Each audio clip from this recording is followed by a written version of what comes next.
monde, alors on se retrouve dans une nouvelle vidéo, à chaque fois je dis la même chose. On se retrouve aujourd'hui dans une nouvelle vidéo pour vous parler d'insomnie.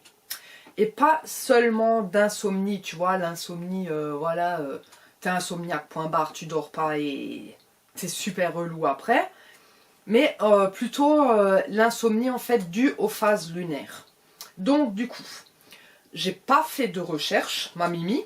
Tu viens de me l'écrire là, je me pose ici et j'en parle parce que le sujet est tellement vaste que je pourrais faire des recherches pendant 15 ans et pendant 15 ans je trouverai des on dit ça, on dit ça, on dit ça, voilà, machin et tout. Je te dis ce que moi-même je ressens au fond de moi et comment que ça ressort.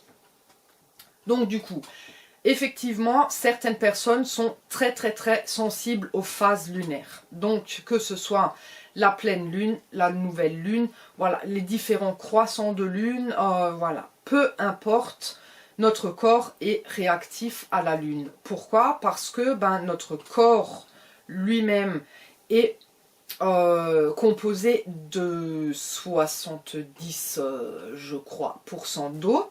Si je dis une connerie, je vous mets le chiffre exact sur le côté. Comme dit, j'ai pas fait de recherche, j'ai pris les questions et c'est tout.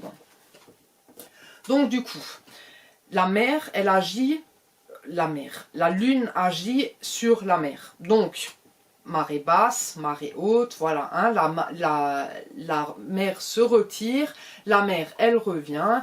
La lune, elle a des effets sur les plantes. Elle a des effets sur l'eau, elle a des effets sur tout être vivant, tu vois, tout ce qui bouge, tout ce qui est en mouvement, la lune a des effets sur peu importe ce qui bouge, d'accord? Encore une vidéo où je vais bafouiller comme tout, mais hein, vous avez l'habitude avec moi, donc hein, ne me jugez pas s'il vous plaît, d'accord? Donc, la lune, comme dit, elle agit sur tout ce qui bouge. Donc l'eau, les mammifères, les végétaux, tout. Et donc du coup, t'as des personnes qui sont beaucoup plus sensibles aux phases lunaires que d'autres. Tu as des personnes qui dorment très bien pendant la pleine lune. Il y a des gens qui dorment très mal ou pas du tout pendant la pleine lune. Pourquoi? Parce que l'eau que leur corps contient est en mouvement. Hein, c'est comme la mer en elle-même, quand elle part et elle revient, ça fait la même chose avec toi. Donc du coup, tu es beaucoup plus agité. Tu as des troubles alimentaires, hein, des fois tu n'as pas faim, des fois tu as très faim. Voilà, tu as des troubles au niveau du comportement, tu peux être extrêmement désagréable pendant la pleine lune. Tu peux être... Les gens, ils sont souvent très agités pendant la pleine lune. Et donc, du coup, sa question à elle était, est-ce que la lune joue un rôle sur les insomnies? Donc là, déjà, clairement, oui. J'aurais peut-être dû commencer par la question et pas commencer à vous raconter tout dans le désordre. À force de faire des vidéos à la suite, je sais plus où j'en suis. Oh, punaise. Mais c'est pas grave. C'est moi, hein. Ça c'est moi, mais dans toute ma splendeur, hein. Moi je vous le dis. Hein. Alors, ensuite, elle aimerait savoir pour les éruptions solaires si c'est la même chose.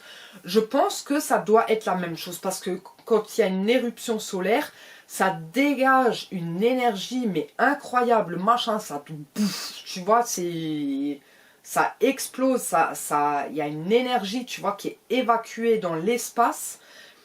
Et j'imagine que ça aussi, on peut le ressentir au fond de nous. Pour les gens qui sont le plus sensibles. Après, tu as des gens, comme dit, ils dorment comme une pierre de janvier à décembre, du lundi au dimanche, ils s'en fichent, tu vois. Il y en a, ça les touche absolument pas. Mais c'est pour tout. C'est pour tout pareil. Et est-ce qu'il y a un remède ? Est-ce qu'il y a un remède? Est-ce que... Non. Qu'est-ce que tu veux comme remède? T'as séché comme un pruneau pour que tu ne contiens plus d'eau. Et donc du coup, la lune n'a plus aucun impact sur ton corps si tu n'as plus d'eau. Mais si tu n'as plus d'eau, ben, tu n'es plus vivant. Et si tu n'es plus vivant, ben, tu es de l'autre côté. Et puis alors, je vais pouvoir discuter avec toi via une planche Ouija ou une écriture automatique. Mais je ne vais plus pouvoir t'écouter en vocal. Donc voilà. Donc comme dit, la lune a des effets sur le corps et sur tout être vivant et en mouvement sur cette planète. Donc du coup, forcément, ça a des répercussions sur notre sommeil, sur notre humeur, sur notre alimentation, sur tout. Et bien évidemment, les éruptions solaires, je pense également, vu, donc comme dit, ça dégage une énergie de ouf. Bref, ça c'est un truc, tu vois, c'est une énorme explosion au niveau du soleil. Ça dégage d'un coup une énergie au niveau de l'espace et forcément ça a peut-être une répercussion sur notre corps. C'est un remède? Non, il n'y a pas de remède. Qu'est-ce que tu veux faire contre la lune? Voilà. Tu ne peux rien faire. Donc, voilà. J'espère que cette toute petite vidéo vous aura quand même appris quelque chose ou pas. Pas du tout. Pas du tout même. Mais c'est pas grave. Au moins j'en aurais parlé un petit peu sur la chaîne. Et au moins vous savez ce que j'en pense au moment même où on me pose la question. Voilà. Comme dit, il y a des choses des fois où je suis énormément informée et je peux vous balancer des informations en veux-tu en voilà. Puis il y a des choses comme ça où limite j'ai même pas envie de me prendre le temps, mais il faut que ça vienne tout seul, tu vois. Voilà, et puis là c'est, voilà, je te le balance à la caméra. J'ai encore voir si je vais garder cette vidéo. C'est n'importe quoi. Enfin bref. Donc du coup, jusqu'à une prochaine vidéo. Portez-vous bien, prenez soin des gens que vous aimez et prenez soin de vous. Et ciao ciao.